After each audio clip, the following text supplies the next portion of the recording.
Hello guys, welcome to my YouTube channel let's join pharmacy.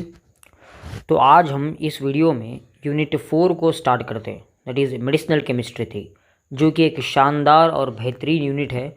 और इस unit से maximum questions आपके examination में पूछे जाते हैं। तो इस वीडियो में हम एंटी फंगल एजेंट्स के बारे में डिस्कस करेंगे, जहाँ पर हम एंटी फंगल एंटीबायोटिक्स के बारे में डिस्कस होगा और synthetic anti fungal agents. Okay, इसके अंदर जो है ना एम्फोटेरिसिन बी, नयास्टेटिन, नटामाइसिन, ग्रिसोफ्लेविन, इन सभी का डिस्कशन होगा। देन सिंथेटिक एंटीफंगल, मतलब जो सिंथेटिकली प्रिपेयर किए गए हैं उन एंटीफंगल के बारे में भी हम डिस्कस करेंगे, जहां आप देख रहे हो क्लोट्रिमेजोल, फ्लुकैनाजोल, लुलिकैनाजोल, इट्राकेनाजोल। ओके, देन टायोकोनाजोल, ऑक्सीकोनाजोल, इन सभी का डिस्कशन होगा। हाँ, जो स्टार मार्क में है उनका हम सिंथेसाइज, एडवर्स इफेक्ट सब कुछ देखेंगे। और एक बात आप याद रखिए, सेम एंटीफंगल एजेंट्स का सिंथेसाइज जो है ना सभी को यूजेस जो है ना सभी के सेम यूजेस है, और एडवर्स इफेक्ट्स भी जो है ना लगभग सेम है। अब बस एक किसी भी यूजेस को आप याद रखिए, एक ड्रग का आप साइड इफ़ेक्ट याद रखिए, एक ड्रग का आप मैकेनिज्म ऑफ एक्शन याद रखिए, बस काफ़ी है। ठीक है, मैं आपको बताऊंगा वो। तो सबसे पहले जानते हैं एंटी फंगल ड्रग्स होते क्या है। देखिए guys, infectious disease caused by the fungi are called mycosis and they often chronic in nature. Okay, जो इन्फेक्शन फंगी से होता है उसको हम क्या बोलते हैं? फंगल इन्फेक्शन कहते हैं या माइकोसिस कहते हैं। अभी fungal infection classifications occurs due to fungal infection होता है ना, वो एक देखिए, abuse of broad spectrum antibiotics, decrease in the patient immunity. एक वेरी इंपॉर्टेंट पॉइंट है, पेशेंट का अगर इम्यूनिटी डिक्रीज हो गया तब जो है ना आपको फंगल इन्फेक्शन हो सकता है, या ब्रॉड स्पेक्ट्रम एंटीबायोटिक्स को अब्यूज़ करना तब भी आपको फंगल इन्फेक्शन हो सकता है। दे हैव, मतलब ये फंगस जो है ना इनका सेल वॉल रिजिड रहता है, compose of largely polymer that is N acetyl glucosamine, okay, rather than peptidoglycan. इनके अंदर पेप्टिडोग्लाइकिन सेल वॉल नहीं रहता जैसे कि नॉर्मल बैक्टीरिया के अंदर रहता है। इन फंगी के अंदर एन असिटाइल ग्लूकोसामाइन रहता है। The fungal cell membrane contains ergosterol rather than the cholesterol found in mammalian membranes. Mammalian membranes के अंदर कोलेस्ट्रॉल रहता है, हाँ, वही फंगल सेल मेम्ब्रेन के अंदर एर्गोस्टिरॉल रहता है। ये एर्गोस्टिरॉल ही सभी के लिए कारण है। फंगल इन्फेक्शन के लिए ergosterol is the main content. These chemical characteristics are useful in targeting chemotherapeutic agents against fungal infection. अभी टाइप्स ऑफ फंगल इन्फेक्शन के बारे में अगर डिस्कस करें तो देखिए, सुपरफेशियल फंगल इन्फेक्शन जो स्किन को इफेक्ट करता है, म्यूकोस मेम्ब्रेन को इफेक्ट करता है। एग्जाम्पल इज टीनिया वर्सिकलर, आप स्क्रीन पर देख रहे होंगे। Next, dermatophytes, fungi that effect keratin layer of the skin, hair हो गया या नेल हो गया, या टीनिया पेडिस रिंगवर्म इन्फेक्शन हो गया, या कैंडिडायासिस ईस्ट लाइक ओरल थ्रश हो गया, वोल्वो वजाइनिटिस, वजाइना के अंदर जो है ना फंगल इन्फेक्शन हो जाना, नेल के अंदर फंगल इन्फेक्शन हो जाना। Next, deep infection means afferent internal organs, fungal infection internal organs पर अटैक करता है, जैसे कि लंग्स पर अटैक हो गया, हार्ट पर, ब्रेन, जो further leads to pneumonia, endocarditis and meningitis. ठीक है, देन क्लासिफिकेशन, एंटी फंगल्स के क्लासिफिकेशन तो बहुत सारे हैं, लेकिन यहाँ देखिए एक्चुअली आपके पीसीआई के अंदर क्लासिफिकेशन नहीं बताया उन्होंने डायरेक्ट ये बोल दिया है कि anti fungal antibiotics, synthetic anti fungal drugs. लेकिन हमने आपके आसानी के लिए क्लासिफाई किया है। सबसे पहले polyenes, then imidazoles, triazole, alkylamines, then synthetase inhibitors, then others. सब देखिए, पॉलीइन्स के अंदर नयास्टेटिन आएगा, एम्फोटेरिसिन बी आ जाएगा, ठीक है, ग्रिसोफ्लेविन भी आ जाएगा। देन इमिडाजोल्स के अंदर मिकानोजोल, क्लोट्रिमेजोल, कीटोकेनाजोल, ट्रायाजोल के अंदर fluconazole, itraconazole, voriconazole. Then allylamines के अंदर naftifine, terbinafine, tolnaftate. Then beta 3 glucan synthetase inhibitors, caspofungin, ये तो आपको नहीं है। हाँ, अदर्स के अंदर ग्लिसोफ्रेविन, टॉल्फनेट, ये सभी पढ़ा जाएगा। ठीक है, टॉल्फनेट इधर भी आता, अल्कालामाइंस में भी इसको क्लासिफाई। गाइस, तो अभी मैं आपको ओवरऑल ड्रग्स के मैकेनिज्म ऑफ एक्शन बात करूंगा। मतलब बेसिक आप देखिए इसको बस। Sites of action of common anti fungal drugs, देखिए एम्फोटेरिसिन बी जो मेम्ब्रेन फंक्शन के ऊपर एक्ट करता है, ठीक है। एम्फोटेरिसिन बी क्या करता है, ये मेम्ब्रेन फंक्शन के ऊपर एक्ट कर कर सिंथेसाइज को इनहिबिट करके एंटी फंगल एक्टिविटी शो करता है। सेल वॉल सिंथेसाइज है, सेल वॉल सिंथेसाइज के ऊपर कैप्स को फंजिन ऐड करता है, ये ड्रग अटैक करता है। एर्गोस्टिरॉल सिंथेसाइज के अंदर फ्लुकैनाजोल, इट्रेकेनाजोल, देन वोरिकोनाजोल एक्ट करता है, इसलिए इन ड्रग्स का इस्तेमाल बहुत अधिक मात्रा में होता है केस। देन लैंसोस्टिरॉल सिंथेसाइज के अंदर टर्बिनाफाइन, लेफ्टिनाफाइन का इस्तेमाल होता है। न्यूक्लिक एसिड सिंथेसाइज के अंदर मतलब इसको सिंथेसाइज करने रोकने के लिए 5-फ्लोरोफाइफ्लूसिस्टोसाइन एक्ट करता है gas.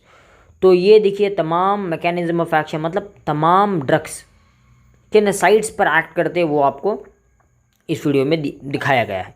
Classification according to the route of administration, first one is systemic, then is a topical route. Systemic के अंदर ग्रिसोफ्लाविन हो गया, एम्फोटेरिसिन बी हो गया, कीटोकेनाजोल हो गया।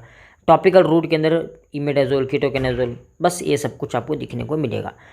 Then guys introduction, a vast majority of fungal infection are caused by aspergillus and candida.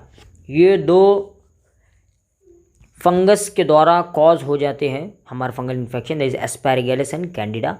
In comparison to the number of drugs available to treat bacterial infection, the number of drugs available to treat fungal infection is comparatively small. Unlike bacteria which are prokaryote, fungi are eukaryote. Okay, जैसे mammalian cells में रहते हैं. Meaning fungi and mammalian cells such as human cells share similar biochemistry. लेकिन होता क्या है guys, मेमिली के अंदर सेल वॉल कोलेस्ट्रॉल का बना हुआ रहता है, वही फंगी के अंदर सेल वॉल एर्गोस्टिरॉल से बना हुआ रहता है। ओके, ये बात आपको मत याद रखना है। ओके, नेक्स्ट गाइज हम बात करते हैं, देखिए ये हमारा एर्गोस्टिरॉल फंगी का है और एक कोलेस्ट्रॉल एनिमल का है। पॉलीइन्स, सबसे पहला हमारा क्लासिफिकेशन वो है, that is polyenes. Polyenes are macrocyclic compounds which bear several conjugated double bonds and distinct lipophilic and hydrophilic regions containing carbonyls, hydroxyls and a sugar molecule. Examples of polyenes include nystatin and amphotericin B. Polyenes work by inserting themselves into cell membrane. Cell membrane के अंदर insert करके ये action दिखाएंगे। देखिए cell membrane के functions को destruct करके ये एक्शन दिखाएंगे, एम्फोटेरिसिन बी, समझ रहे हो ना आप? या then this results in the rise in membrane permeability and loss of cytoplasmic constituents, which is detrimental to fungal cell viability. The lipophilic region of polyenes interacts with sterols via hydrophobic interactions. मतलब ये पॉलीन्स करते क्या हैं, ये cell membrane को attack करते हैं और उन सेल मेम्ब्रेन को परमिट करते हैं, मतलब उन सेल मेम्ब्रेन को डाइजेस्ट करके उनके अंदर का पूरा कुछ जो कुछ था साइटोप्लाज्म वो सभी को बाहर निकाल देते हैं, जहाँ पर सेल का डेथ होना तो लाजमी है। आपको दिख रहा होगा नायास्टेटिन और एम्फोटेरिसिन दोनों का स्ट्रक्चर्स, जो एग्जांपल है हमारा पॉलीइन्स के लिए, ये है हमारा नायास्टेटिन, इसका स्ट्रक्चर आप देखिए, प्रैक्टिस करना है।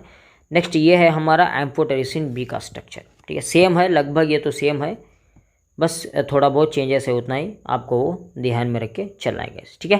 यस, तो नेक्स्ट बात करते हैं हम, that is the mechanism of action of anti and amphotericin B. Same जो बताया ना, it binds to the sterols in the cell membrane, then allow to potassium and magnesium to leak out, altering the fungal cell metabolism resulting fungal cell death.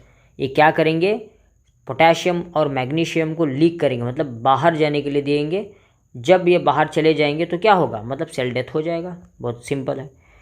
Adverse effects users तो आपको बता दिया है मैंने सबके, it is use to treat the fungal infection. Adverse effect देखिए, fever, chills, headache, tachycardia, hypotension, muscle pain, anaemia, renal toxicity, neural toxicity भी ये जो है ना हमारा एडवर्स इफेक्ट्स है एम्फोटेरिसिन बी या पॉलीइन्स का। अल्काइल अमाइन एंटी फंगल्स, इसके अंदर हमारे इंपॉर्टेंट टर्बिनोफाइन आते हैं गाइस, देन ब्यूटीफाइन आते हैं, देन नेफ्टिफाइन, ये तीन इंपॉर्टेंट एग्जांपल्स है जो अल्काइल अमाइंस के अंदर आते हैं, ठीक है। ये अमाइन ग्रुप्स है जहाँ पर देखिए दो बेंजीन तो कॉमन है, बस आपको यही याद रखना है, 2 बेंजीन, मतलब ये बाइफिनाइल है, बाइफिनाइल बाइफिनाइल। ठीक है, यहाँ तक का कंपाउंड देखिए सेम रहता है, इस वाले पर देखिए सेम है, बस इधर बेंजीन रिंग का एक और अटैचमेंट है, इधर बेंजीन रिंग का अटैचमेंट नहीं है। Alkyl amine fungals such as terbinafine, butynophine and neptenophine act by inhibiting the enzyme sequelin epoxidase। Okay, ये कैसे ऐड करते हैं? सिक्विलिन एपॉक्सीडेज को इनहिबिट करते हैं, जो कि वेरी इंपॉर्टेंट है एर्गोस्टेरॉल फॉर्म करने के लिए। As a consequence of inhibition the ergosterol content of the fungal cell wall membrane decreases which leads to altered physicochemical properties of the fungal membrane resulting in malfunctioning of the membrane bond proteins। बस इतना ही आपको याद रखना है, ये जो है ना इनहिबिट करेंगे एंजाइम को, दैट इज ए सिक्विलिन एपीऑक्सीडेज, जो वेरी इंपॉर्टेंट है एर्गोस्टेरॉल फॉर्म करने के लिए। अगर सिक्विलिन इपॉक्सीडेज का इनहिबिट हो गया तो एर्गोस्टेरॉल का भी सिंथेसिस नहीं होगा। Then azoles, as the name suggests, azole antifungals have 5-membered nitrogen heterocyclics, 5-membered nitrogen heterocyclic, जिसे हम azole कहते हैं। ठीक है, 5-member नाइट्रोजन, इधर देखिए 5-member, देन इधर देखिए 5-member azole nitrocyclic। Imidazole antifungals contains 2 nitrogen, whereas triazoles contain 3 nitrogens। Azole antifungals are non-competitive inhibitors that exert their antifungal effect by binding to lanosterol, a key enzyme in the biosynthesis of the ergosterol। देखिए अजोल करते क्या है, ये लेनोस्टेरॉल पर attack करते हैं, जो further ergosterol को सिंथेसिस करने के लिए नहीं देता। एग्जाम्पल कीटोकोनाजोल, स्ट्रक्चर आप देख रहे हैं गाइस, और टायोकोनाजोल। ठीक है, देन इज सर्टाकेनाजोल, ये सभी एग्जाम्पल्स है किसके लिए? अजोल के लिए। नेक्स्ट बात करते हैं केमिकल स्ट्रक्चर ऑफ अजोल, मतलब वही क्लोट्रिमोजोल भी एक अजोल फंक्शनल है, मिकैनोजोल, देन वोरिकेनाजोल, इट्राकेनाजोल, आपको स्ट्रक्चर प्रैक्टिस करना है। कीटाकेनाजोल, फ्लुकैनाजोल, ये सभी क्या है गाइस? ये सभी जो है ना अजोल डेरिवेटिव्स है। क्या? अजोल डेरिवेटिव्स।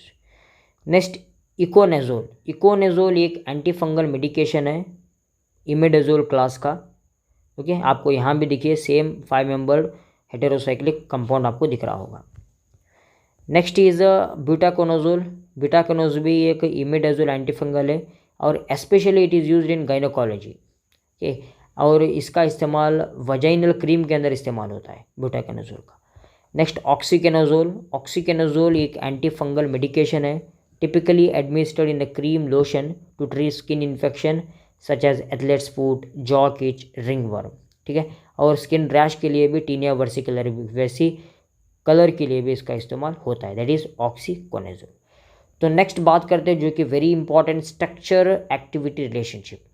देखिए guys, the basic structure requirement for membranes of the azole class is weakly basic imidazole. Okay, basic structure requirement जो वेरी इंपॉर्टेंट है, मतलब रहना क्या है, वो कंपाउंड जो है ना वीकली बेसिक इमिडाजोल और 1,2,4 ट्राइआजोल रिंग रहना ज़रूरी है।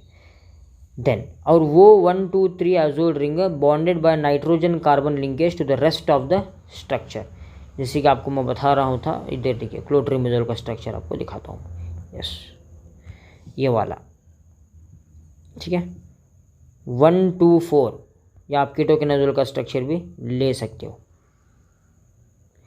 ओके, देख सकते हो आप, जो कि एक बेसिक कंपाउंड है। एट नेक्स्ट आप ये पॉइंट पर आइए guys, the most potent anti fungal azoles possesses 2 और 3 एरोमेटिक रिंग्स, मतलब अगर उस एंटी फंगल एजेंट्स को ज़्यादा इफेक्टिव दिखाना है, उसका एक्टिविटी अगर ज़्यादा रहना है, तो उसे 2 या 2 से ज़्यादा जो है ना रिंग्स रहना ज़रूरी है। ठीक है, next the halogen atom that yields the most potent compounds is a fluorine and sulfonic acids give the same potency, मतलब फ्लोरीन या सल्फोनिक एसिड का रहना भी ज़रूरी है एज अ सब्सटीट्यूशन। जैसे कि देखिए इधर फ्लोरीन का रहना ज़रूरी है, इधर 2 फ्लोरीन है, इधर 1 फ्लोरीन है, मतलब कितने ज़्यादा फ्लोरीन होंगे या कितने ज़्यादा हेलोजन रहेंगे उतना कंपोनेंट आपका ज़्यादा पोटेंट रहेगा। The large non-polar portion of these molecules mimics the non-polar sterol part of the substrate for lansosterol. Okay, the non-polar functionality confers high lipophilicity to the antifungal azoles, मतलब non polar functionality जो रहता है ना वो high लाइपोफिलिसिटी को envelope करेगा, मतलब high लाइपोफिलिसिटी को बढ़ावा देगा, जो कि एक वेरी इंपॉर्टेंट है एंटीफंगल के लिए। Next, synthesize of the ketoconazole. आप सिंथेसाइज मतलब ज़रूरी नहीं है कीटोकेनाजोल का, बस आप ऐसे ही देख सकते हो। Mechanism of action, it inhibits the enzyme resulting the cell wall leaking, blocks करता है demethylation of lanosterol to ergosterol. मतलब ये करते क्या है, just a cell membrane synthesize या सेल वॉल सिंथेसाइज को ब्लॉक करते हैं। किस तरीके से? They will stop the lanosterol to convert to the ergosterol. ये एडवर्स इफेक्ट्स की बात करें तो एलर्जी, डिस्पेप्सिया, एनोरेक्सिया, ये सभी एडवर्स इफेक्ट्स हैं। Then miconazole synthesizes. Guys, miconazole भी एक very important anti fungal drug है, जहाँ 2,4-डाइक्लोरोफिनाइल साइक्लोब्रोमाइड जब इमेडाजोल को साथ रिएक्ट करता है तो एक कॉम्प्लेक्स प्रोडक्ट आता है, that upon sodium that is NaBH4, तब जाके फिर एक complex product that is ethanol 1,3,4 dichlorophenyl imidazole 1YL ethanol product मिलता है। ओके, इसको हम फर्दर अगर रिएक्ट करते हैं तो क्या होगा, तभी हमें जो है ना मिकानोजोल एक प्रोडक्ट मिल जाएगा। मिकानोजोल का अगर सिंथेसाइज की बात करें तो गाइज वो इनहिबिट करते हैं सिंथेसिस ऑफ द एर्गोस्टेरॉल, जो एक मेजर कंपोनेंट है सेल मेम्ब्रेन का। देन टोलनॉफ्टेट ये एक सिंथेटिक ड्रग है, एंटीफंगल ड्रग, जो इस्तेमाल किया जाता है जॉ किच, एथलेट्स फुट और रिंग वर्म के अंदर। ये आपको दिख रहा होगा, ये स्ट्रक्चर टोलनॉफ्टेट का, ठीक है। टोलनॉफ्टेट मतलब यहाँ पर लास्ट को 2 बेंजीन रिंग है, स्टार्टिंग में इनिशियल में 2 बेंजीन अटैच हुआ है, बीच में जो है ना C डबल बॉन्ड है, मतलब सल्फर ग्रुप का भी अटैच है, नाइट्रोजन का भी अटैच है।